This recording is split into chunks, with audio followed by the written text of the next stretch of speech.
Story 1. Am I the a-hole for not allowing my mother to bring her boyfriend I don't know or want to know to my wedding? I, 33, non-binary, am not close with my mother, 55, female, at all. She divorced my dad, 60, when I was 7, and almost immediately married my stepdad, Mark, whom, despite everything, I was close with. They remained married until I was 16. I was upset when she divorced him and went to live with my dad and stepmom. In my adult life, I've chosen to remain close to my stepdad and even attended his wedding to his current wife, who is a very nice woman. My dad and my stepmom are great people.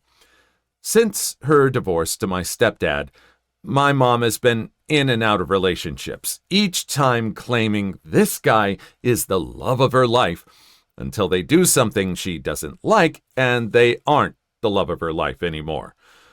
Both divorces with my dad and my stepdad were for very petty reasons. Dad, I think because he wouldn't allow her to get a new car because the budget was tight.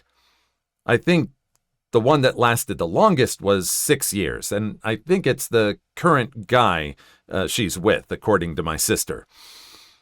After I left home, she never did anything with me without her boyfriends. When I was 25, she broke up with her boyfriend and tried to cry to me about it.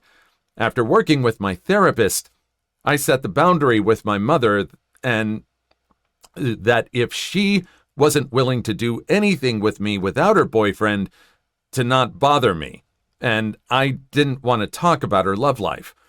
She was very hurt, and we fell out for a while, but she came back around about a year later and has respected my rules since, but we only get together about 3 to 4 times per year. I understand that my mom's relationships and love life are important to her, so I respect that. We don't get together often. Fast forward to this year. I'm getting married to my partner, 35 male, of a decade in October. It's a small, intimate backyard wedding and reception/barbecue. We live in a rural area, and our backyard wedding will have roughly 40 people. My dad, stepmom, stepdad, and his new wife have all been invited. My mom asked if she could bring her boyfriend. I said no because I don't know him. My mom asked if she could bring him to meet me so I could meet him before the wedding. I said no, and that I still had no interest in meeting her boyfriends. She said she understood, but she felt it was unfair that I wasn't allowing her a +1 to my wedding when my dad and my stepdad were allowed to bring their spouses. I told her that the difference was that I knew their spouses. She wanted to know why I was so adamant about refusing to get to know her boyfriend. I explained to her that I saw no need since she'd just break up with him and move on to someone else eventually, as she has always done before. She started to cry and told me I was being unreasonable and treating her as if she's a salute. Both my fiancé and my sister feel like I should suck it up for one day and let her bring her boyfriend so she can be comfortable there. I'm seriously considering it, but I wanted to know if I'm the a-hole here for sticking to my boundary at my wedding and what your thoughts are. Well, kind of. I mean, it's one day. You've done a lot of stuff. You've gotten together, maybe, you've gotten together 3 or 4 times a year, but you've done that before. And she's not demanding anything. She's just asking. And she is offering to let you meet him before. And that wasn't a yes, you can attend the wedding. It was just allowed to meet and get to know them better.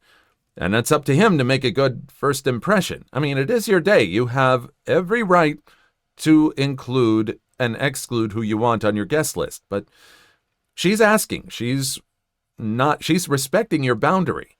I would say kind of the a-hole and, give this guy a chance. It's gonna be one day. Story 2. Won't let me plant sunflowers? Fine. Client walks in to the office and asks us for a contract review. He then hands over a homeowners association contract. Before slogging through a whole HOA contract, I asked him what he was hoping to accomplish. "They want me to dig up my sunflowers." "Your sunflowers?" "Yes, I planted a row of sunflowers outside my house. They pranced by and said that sunflowers are not allowed per the contract I signed. So I want you to tell me if that's true or not." "Sir, before anything else, I need to tell you that this will likely be an hourly fee bill. HOAs are notorious for dragging things out, so these could quickly become expensive sunflowers." "I don't care. This is America, and I should be able to plant sunflowers, deity damn it." Still thinking he wasn't that serious about sunflowers, I asked for a 3-hour retainer. He immediately pulled out a checkbook and paid for 4 hours. So I buckled down to review the alleged anti-sunflower clause. Just for reference, the sunflowers he wanted to plant were really big, like 5 feet, and all along the front of the house. It was a very substantial amount of sunflowers. The contract did indeed contain a clause with a very thorough list on which plants were and were not allowed to be planted. The list had just about every plant I could think of in alphabetical order. Think apple, banana, cauliflower, dill, sunflowers included. Corn was not included, which becomes very important later. Quick legal point. If you write "no dogs allowed," it's normally assumed that you are talking about all dogs generally. If you write "no labs, golden retrievers, or poodles allowed," it is normally assumed that all other dogs are allowed. Sometimes a not great attorney will write a super long list to pad hours, read charge more, instead of just writing "no plants without prior approval" or something. I called the client back in for the bad news. In explaining the above legal point, I let him know that the HOA got a raw deal from whoever drafted the contract. No can do on the sunflowers, but if it makes you feel any better, they were probably overbilled by whoever wrote this contract. Pretty shoddy work, too. They even forgot to write down corn, but they included nonsense like dragon fruit. So, yes to corn, no to sunflowers. I didn't really check the contract for corn, but it's not prohibited in the plant section, so probably. Excellent! That'll work. I thought he was oddly happy with bad news. Then, 2 or 3 weeks later, he came in with a picture of his house surrounded by huge sunflowers. What happened? The guy drove out to the country and bought obnoxiously large and ugly corn stalks. He promptly planted them where the sunflowers had been. When confronted by the HOA, he told them, paraphrasing, to suck it up, and the contract lets me plant corn. Then, after some negotiation, he agreed to take the corn down in exchange for permission to plant sunflowers. Now we're friends. He's still a great client, and he lives surrounded by a ridiculous moat of sunflowers. Well, I hope he takes care of them. I mean, it doesn't sound like he's negligent about them. He's not letting them wilt or anything. And the guy likes sunflowers, and he was able to get what he wanted. So, yeah, win-win. I mean, I'm glad he was able to stand his ground to an HOA that's acting more like a bully than a protector. What do you think? Story 3. Had a falling out with the girl I love and got served a cease and desist order. What can I legally do? I met this girl in January of this year at the start of the second semester at our university, when we worked in one of the rec centers together. She was a freshman and I was a junior. She started college a semester late, she said because of family issues, and said she was nervous about it, so I decided to show her around a bit. We got lunch a few times during the first month on campus, and I gave her tours of the campus. We hit it off immediately, and I knew I was in love instantly. Well, long story short, I asked her out, and she said no. I was heartbroken, but she agreed to still be friends. Unfortunately, I don't have evidence of this since the conversation was in person. I tried several times throughout the semester to show her what she meant to me, but she ignored me and all the thought I put into the gifts I gave her. We had a falling out that involved me drunk calling her and her telling me to leave her alone when I tried to explain. I have spent the last month in absolute depression. I think about her every day. She blocked me on social media and I can't see her profile, but I haven't texted her since school ended. But it finally got to be too much for me. I decided I would try one more time to show her how much I love her. I knew the town she moved to school from. It's only like an hour away from me, and I have family that live nearby. We've talked about it before. So I texted her and told her I was coming to meet her. I was going to meet her at X coffee shop and I wanted to talk about everything. Once again, she couldn't even do me the respect of replying. I checked her Instagram that night and saw that she was out partying that very night. There were pictures of her with alcohol. She's underage. And her wearing skanky clothes. She told me she hated partying. It's like she became a totally different person. So I did freak out a little. I told her about how much I cared about, and I cared about her, and about how awful it was for her to just ignore me like that. That I was going to come to coffee shop on X day, and if she should do me the respect of coming to see me. She never replied, but I got a piece of mail today. It was a fracking cease and desist letter. She said she would seek legal avenues if I didn't stop harassing her. What the hell? I need to know what I can do legally to talk to her and make sure she doesn't understand. Doesn't understand? That's what it says. I don't want to live a life knowing she hates me. From my research, a cease and desist letter isn't legally binding like a restraining order or anything, and I'm not harassing her since I don't have an intent to intimidate or hurt her, so she can't charge me with anything. Is all that true? Do I need a lawyer to respond to her letter? Thank you all for your help in reading this. Oh, dude, let it go. She is not interested in you. You asked her out. She said no. She's living her life. This is all in your head, buddy.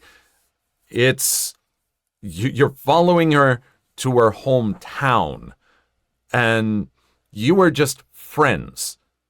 That's it. You need to get out and meet other people. I'm not saying go out and find another girl necessarily. Make some other friends. Just move on. Take the L, move on. Please like and subscribe if you made it this far. I hope you'll enjoy the rest of the video and have a wonderful day. Story 4. Holy moly, I'm riding the high of a lifetime from petty revenge. I'll keep this as short as possible. I was biking around downtown and got a flat tire, so I went to the nearest shop to get it fixed.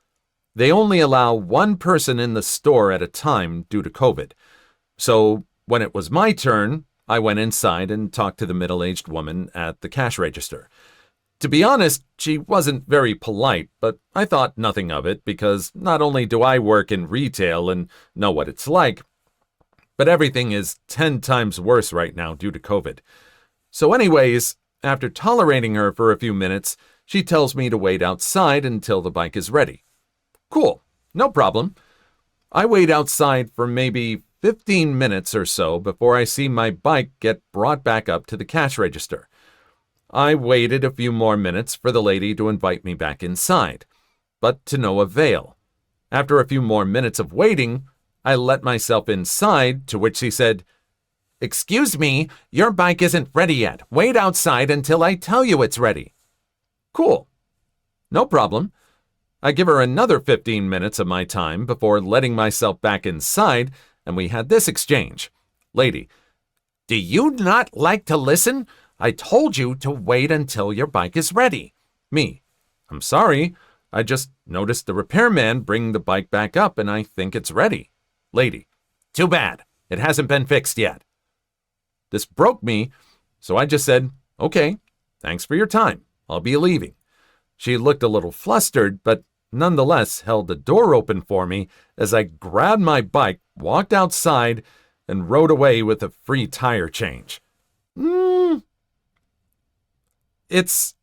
don't know if that's petty revenge. I think, like you said, retail is very hard to do. Maybe you're catching her on an off day. Maybe you should have said, "I'm sorry, that's my bike. Could you ask the repairman if that's ready?" I don't think it's really fair to cheat them out of paying for a tire change like that by just taking your bike back. They could have called the cops on you. I mean, they probably took your information, right? You might have stuff to deal with afterwards. I don't know if I'd call this petty revenge. I mean, sure, the cash register person was being a jerk, but I don't know. What do you think? Story 5.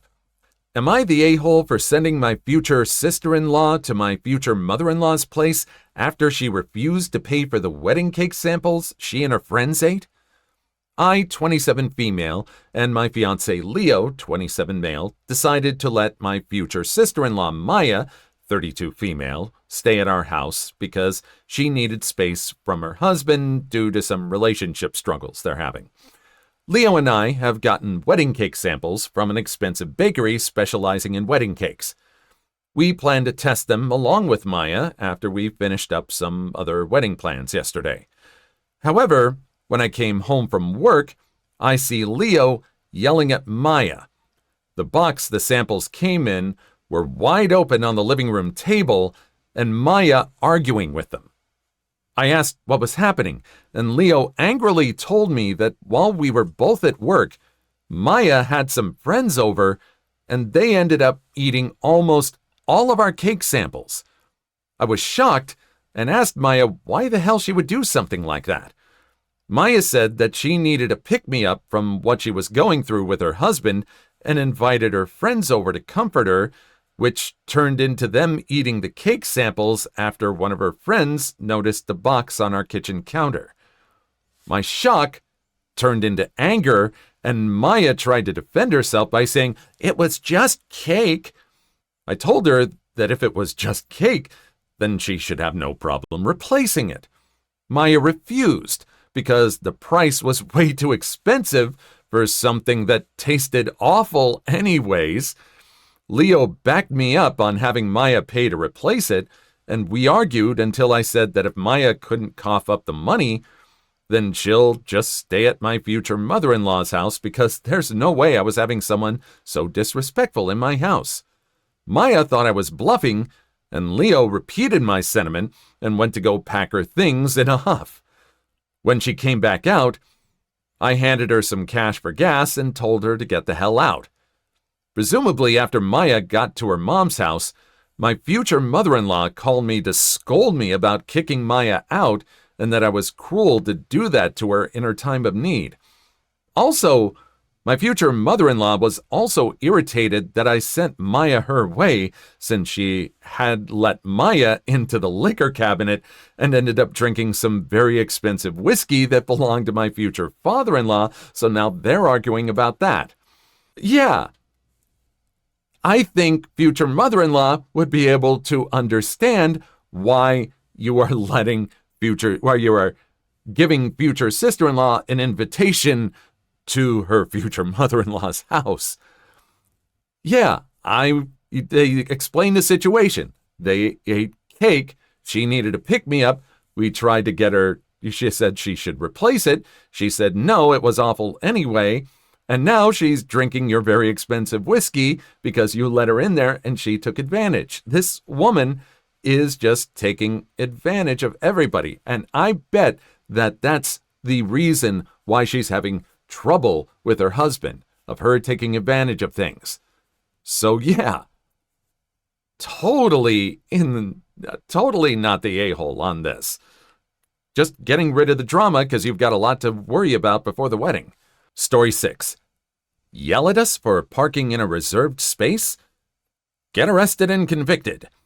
Last winter, around January, me, my family, and close friends were staying at our condo in Vermont for New Year's to celebrate and ski, etc. My dad owns the 8-unit complex our condo is in, and all but one had people up for the holidays. There's a decent amount of area for parking, but when there's a lot of people all there at once, it can get tight. So one night, after returning from the mountain, we parked in the spot closest to the stairs to unload everything easier. Our parking lot isn't one with actual spots or anything because it's just gravel and dirt, so it's really just eyed out, and first come, first serve. A few hours later, my brother went to the car to get something from the car where there was a cardboard sign left on the car. The sign read, "Reserved parking for Unit 8, handicapped," on both sides. And yes, they forgot the N in handicapped on both sides as well. Like I said, there's no specific spots for anyone. Unit 8 was one of the smaller units on the ground level, about half the size of the rest. The couple that rented there was sketchy, to say the least. They had to be in their mid-20s, but we never saw them much, and didn't know too much about them. Let's just call them Rick and Tara. Another 20 minutes later, and I go down to the car to get some forgotten gloves. As I unlock the car, the lights alert them someone's at the car. And through the window, Rick starts yelling at me, telling me I have to move the car by the morning or they'll have it towed. At this point, I can also realize that Rick is off of something, so I subsequently ignore him, grab my things, and head back up. I get into the condo and explain to my dad the experience I just had with Rick, and at this point, he'd had enough and decided he was going to go down there himself to handle things himself. So he goes down there to talk to them. My dad was really the only person that had met them before, but it was briefly during the leasing of their unit. He knocks on the door, and it's about 30 seconds until Rick angrily answers the door. He crankily answers, "What do you want?" And my dad politely explains that no spots are reserved and that it's first come, first serve. Rick instantly starts freaking out, saying that it's a handicap spot, and that they're going to call the landlord. They had little experience with my dad when they leased a place about a year before, and in that time, he was diagnosed with cancer and lost a lot of weight. With that, his appearance changed drastically. Rick didn't realize he was speaking to the landlord and kept the rant going. As my dad was going to lay it out for him, he noticed on a table in the living area that there was a pipe of sorts. Paired with the behavior and appearance of Rick at the time, my dad concluded it was a pipe of sorts for illicit substances. He backpedaled out of the conversation and returned back up to our condo. When he got back in, he called the cops, explaining the situation and what he saw. 30 minutes later, cops pull up and start talking to Rick.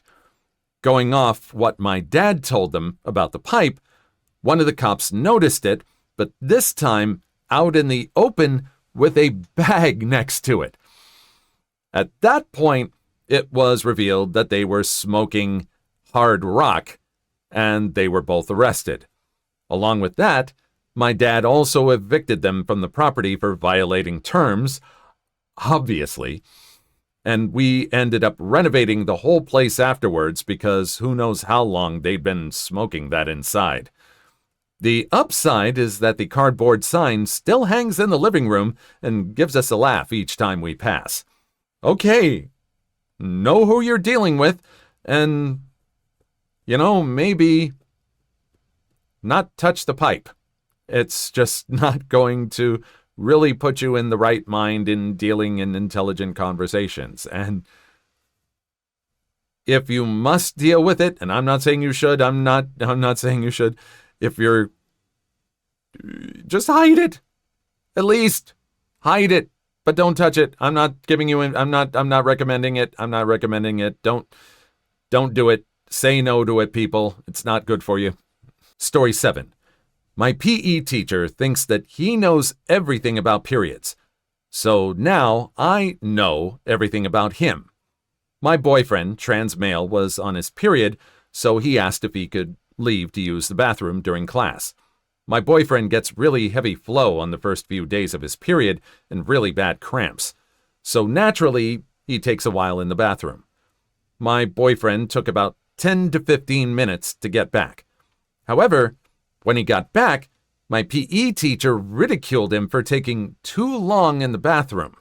This was in front of the entire class, by the way. My boyfriend had to explain to my teacher that he was on his period and that he takes a bit longer to use the bathroom on those days. Seems like a pretty reasonable response, right? Wrong. My teacher then went off on a rant about how that was no excuse and that he has 3 sisters and none of them take that long. My boyfriend is very shy and tends to shut down when he's yelled at in front of a lot of people. I, being very protective of the people I love, stepped in and gave my boyfriend a hug while trying to explain to my teacher that all periods are different and that his sisters likely use tampons. I also tried to tell him that just because he has 3 sisters doesn't mean that he knows everything about periods. Another one of the girls in my class also reminded my teacher that my boyfriend was only gone for 10 to 15 minutes, which isn't even that long of a time to use the bathroom. At this point, my teacher was turning red. My boyfriend was crying at this point, so I said to my teacher this: "The next time you decide to talk about things that you know nothing about, don't do it in front of the entire class." What bewilders me even more is that my PE teacher also teaches my health class. I tried talking to my school coordinator about it, but they said Mr. Insert PE teacher's name is allowed to have his own opinions. Beyond stupid. But at that point, I knew that none of the other teachers would help me. Fast forward a few days, and my PE teacher is away from school because he got a cold. He was gone for about 4 days. In those 4 days, I got an idea. When he got back, I would ask him why he was away from school. When he said that he had a cold, I would say to him, "Well, I have a brother, and he doesn't take that long to recover from a cold." I knew full well that I was going to get in trouble, but it was worth it. Nobody makes my boyfriend cry on my watch. On the day my PE teacher came back, my plan was going to go into action. When he said that all bodies recover from illnesses at their own rate, I said to him, "Oh, but the same can't be said about periods, right?" At that moment, he realized what I was doing. He kept quiet because he knew he had no arguments left. It felt so good.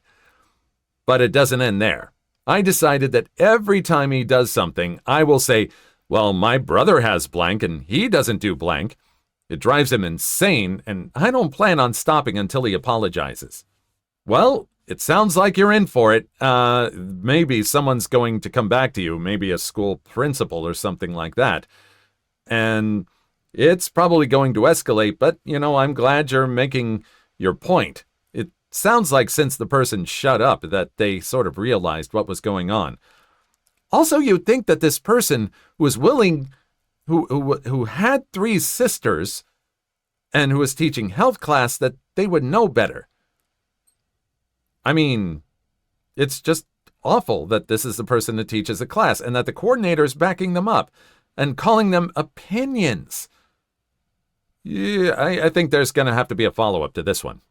Please leave your story in the comments. I would love to make a video on them in the future. Also, don't forget to like and subscribe.